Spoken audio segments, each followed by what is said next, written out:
सिरसा की जनता को मेरा प्यार भरा नमस्कार। तो सिरसा में आज मैंने एसपी के रूप में ज्वाइन किया है।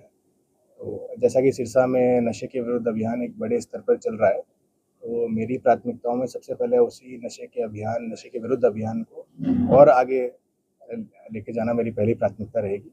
उसके अलावा दूसरी प्राथमिकता मेरी रहेगी कि कैसे जो हमारी पुलिस की एग्जिस्टिंग फोर्स है, उनको और काबिल और बेहतर बनाया जाए। इसके अलावा सभी लोगों की समस्याओं का त्वरित रूप से मौके पे ही जितना संभव है समाधान अपना हो।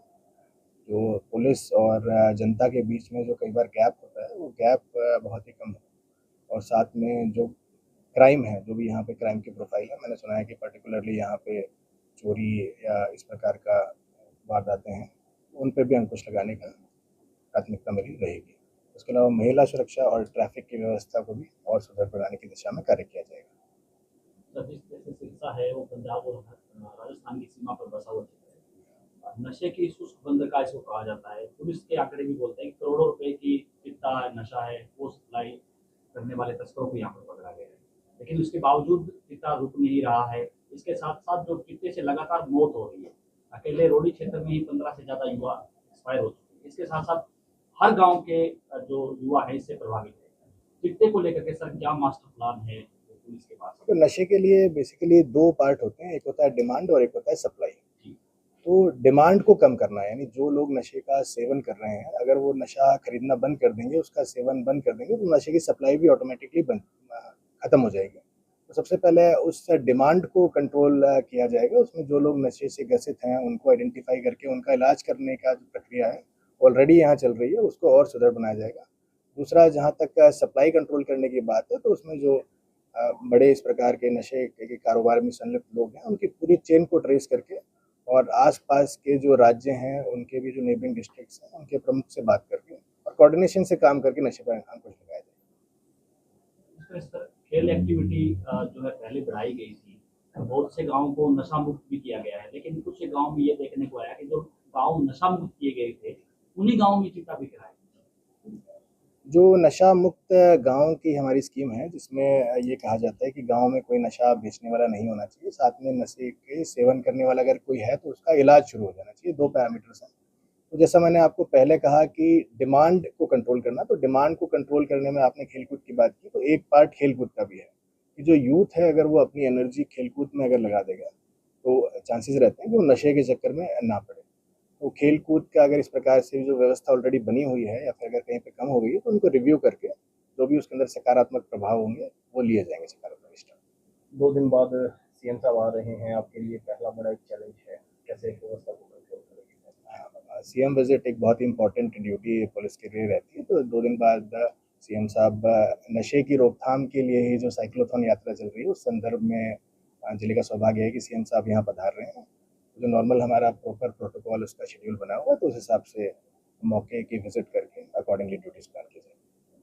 इससे पहले आप गुड़गांव भी रहे हैं, लास्ट रेवाड़ी से आए हैं, कैसा माहौल वहाँ का और सिरसा का माहौल आए हैं तो कैसा? अभी सिरसा का माहौल तो अभी आके प्राइमरी मीटिंग अभी ली है, बेसिक देखा है, माहौल तो आगे देखेंगे। इससे पहले 3.5 महीने मेरी पोस्टिंग एसपी रेवाड़ी के रूप में थी, तो उससे पहले 1.5 साल डीसीपी ईस्ट गुड़गांव के रूप में थी। तो गुड़गांव में अलग नेचर ऑफ क्राइम अलग है, रेवाड़ी में थोड़ा अलग है, यहाँ पे अलग है। तो हर जगह जैसा जिस प्रकार का भी क्राइम का पैटर्न है, कंप्लेंट्स का पैटर्न है, उस हिसाब से काम किया जाएगा। साइबर क्राइम पे भी वहाँ पे काम किया गया। इकोनॉमिक ऑफेंस विंग गुड़गांव में मेरे पास था, इकोनॉमिक ऑफेंस विंग्स को भी देखा गया। अकॉर्डिंगली साइबर क्राइम तो अब हर जगह पे ही है, तो उसमें भी जैसे रेवाड़ी में भी काफ़ी काम साइबर क्राइम के में किया गया था। काफ़ी सारे गिरोह बाहर से भी पकड़े गए, तो सिमिलर पैटर्न पे यहाँ की जो एग्जिस्टिंग हमारा साइबर पुलिस स्टेशन है, उसको भी अकॉर्डिंगली स्ट्रेंथन किया जाएगा। ट्रैफिक को लेकर के किस तरह का जो है प्लानिंग की जाए, क्योंकि शहर में आज सिरसा शहर में हर कहीं 2 से लेकर के 1.5 से 2 घंटे जाम रहता है हर जगह। कुछ काम काज भी इस तरीके के चल रहे हैं और कुछ जो है प्लानिंग पूरी तरह से नहीं हो पा रही है। बाजार है वो भी वाहनों से फंसे रहती है। ट्रैफिक के एक्चुअली दो एस्पेक्ट हैं। एक तो है रोड सेफ्टी का एस्पेक्ट, कि जो एक्सीडेंट या दुर्घटनाएं हो रही हैं, उसके अंदर जो लोग इंजर्ड हो रहे हैं, या जिन लोगों की असामयिक मृत्यु हो जाती है, तो एक तो दुर्घटनाओं का एस्पेक्ट है, उनको कंट्रोल करना। दूसरा है ट्रैफिक कंजेशन का कंट्रोल करना। तो क्षेत्र की ऑडिट करवा के, दुर्घटनाओं में तो कई बार ब्लैक स्पॉट्स कुछ बने होते हैं, तो ब्लैक स्पॉट्स पे दुर्घटनाओं का कोई स्पेसिफिक कारण होता है, उन कारणों को आइडेंटिफाई करके उसके रेक्टिफिकेशन के लिए एक्शन लेंगे। और सेकंड थिंग जो कंजेशन की बात है, तो कंजेशन का भी ऐसा है कि किसी ना किसी कारण से कंजेशन होगा, तो कई बार उसका समाधान डाइवर्जेंस में होता है, कई बार इलीगल पार्किंग्स के कारण ट्रैफिक कंजेशन होता है। तो उसमें जो जिस जगह पे मतलब पर्टिकुलर प्लेस पे किस कारण से वो कंजेशन बन रहा है, उनके कारणों को आइडेंटिफाई करके अकॉर्डिंगली इसमें मल्टी एजेंसीज का रोल है, उन सब एजेंसीज से डिस्कस करके और फिर एक रेक्टिफिकेशन वाला हमारा एक्शन निकालेंगे। सर, शहर के अंदर जो सट्टा किंग जो चला रहे हैं, सट्टे में काफी परिवार बर्बाद हो, इस पे आप क्या एक्शन होगा? इसमें जैसा कि आपको पता ही होगा कि गैम्बलिंग के लिए एक नया कानून भी हरियाणा में लागू हो चुका है, उसमें अंदर काफ़ी प्रभावी मतलब सजाओं को काफ़ी बढ़ाया गया है। तो सट्टे का जिस प्रकार से अगर आप कह रहे हैं कि चल रहा है, अगर उसका पैटर्न देख के अकॉर्डिंगली जो भी इस प्रकार से व्यावसायिक रूप से सट्टा चला रहा है, उन पे कानूनी कार्रवाई की जाए। पंजाब के साथ साथ जो सीमाएं लगती है हमारे थानों में, वहाँ के लोग ये कहते हैं कि अगर पंजाब की सीमाएं अगर पुलिस उस पर नाकेबंदी प्रॉपर तरीके से कर दे, क्योंकि काफ़ी कच्चे रास्ते ही हैं ऐसे, या नहर के किनारे हैं या वैसे कुछ है, तो काफ़ी हद तक नशा है वो रुक सकता है। तो क्या पुलिस नाकेबंदी करेगी वहाँ पे, परमानेंट ड्यूटीज वहाँ पे देगी ताकि नशे से रोकथाम की जाए? इसमें नाकाबंदी का जहाँ तक प्रश्न है, तो इसमें एक ज़िले का हम सीलिंग प्लान एक बार मैं रिविजिट करूँगा कि किस प्रकार से ज़िले में सीलिंग प्लान बना हुआ है। तो सीलिंग प्लान का ही एक पार्ट नाकाज भी होता है, तो सीलिंग प्लान को डिवाइस करके अकॉर्डिंगली एक्शन लिया जाएगा। सर, एक ट्रैफिक का सबसे बड़ा स्कूलों के अंदर नाबालिग बच्चे व्हीकल लेके आ रहे हैं, उनके पेरेंट्स को आप क्या मैसेज? जो नाबालिग बच्चे अगर गियर वाला व्हीकल लेके आ रहे हैं, 16 वर्ष से अगर कम के हैं और या 18 वर्ष से कम के हैं, गियर वाला अगर व्हीकल लेके आ रहे हैं, तो फिर उनके पेरेंट्स को मेरा यही सजेशन है कि कई बार दुर्घटनाएं इस कारण से हो जाती हैं, तो वो अवॉइड करें, मतलब बच्चों को व्हीकल ना दें। दूसरा मुझे मेरा स्कूल से भी आग्रह है कि अपना इस प्रकार का चेकिंग का सिस्टम रखें कि जो अगर इस प्रकार का व्हीकल कोई लेके आ रहा है, तो उसको ना लेके आने दें।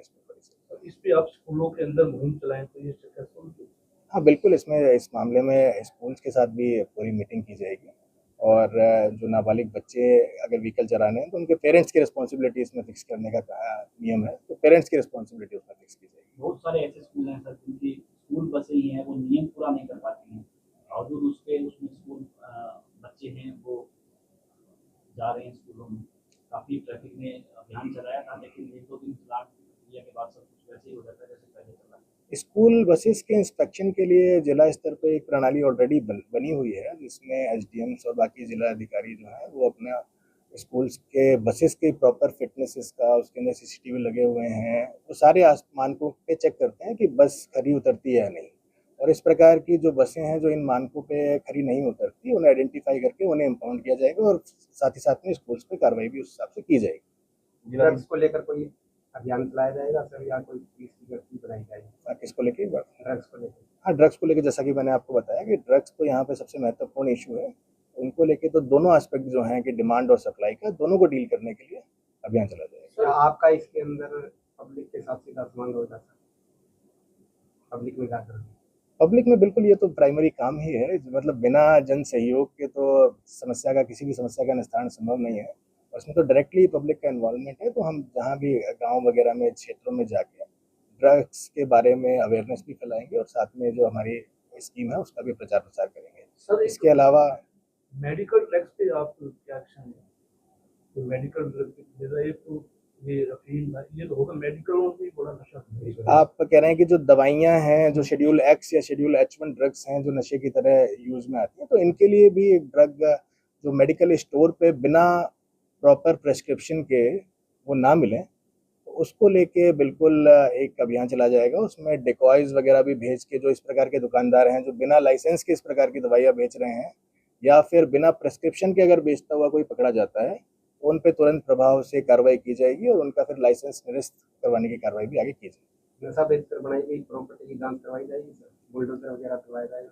नशा जो कमर्शियल क्वांटिटी का नशा है, उनमें जो संलिप्त जो आरोपी हैं और साथ में ही जो प्रिवेंटिव पिट एनडीपीएस एक्ट के तहत जो आरोपी हैं, उनमें कानून में ही 68F में ये प्रावधान है कि उनकी संपत्तियों को अटैच किया जाता है और उनको ऑक्शन किया जाता है। तो वो 68F के तहत जो कार्रवाई होती है उसके माध्यम से उनकी संपत्तियों पर के विरुद्ध कार्रवाई की जाएगी।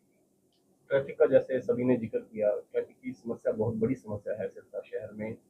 खासकर कई बार बात होती है ट्रैफिक एसएचओ से, तो वो बताते हैं कि कर्मचारियों की काफ़ी कमी है, टीम काफ़ी कम है, या इस और भी कर्मचारी बढ़ाने होमगार्ड से ज़्यादातर काम होमगार्ड से काम चलाया जा रहा है, टीम में मेंबर्स बहुत कम है, वो हर जगह नहीं पहुंच पाते। इसमें देखिए, जैसा मैंने कहा कि शुरुआत में ही कहा था कि मेरी पहली प्राथमिकता रहेगी कि कैसे हमारी एग्जिस्टिंग फोर्स को और एफिशिएंट और प्रभावी बनाया जाए।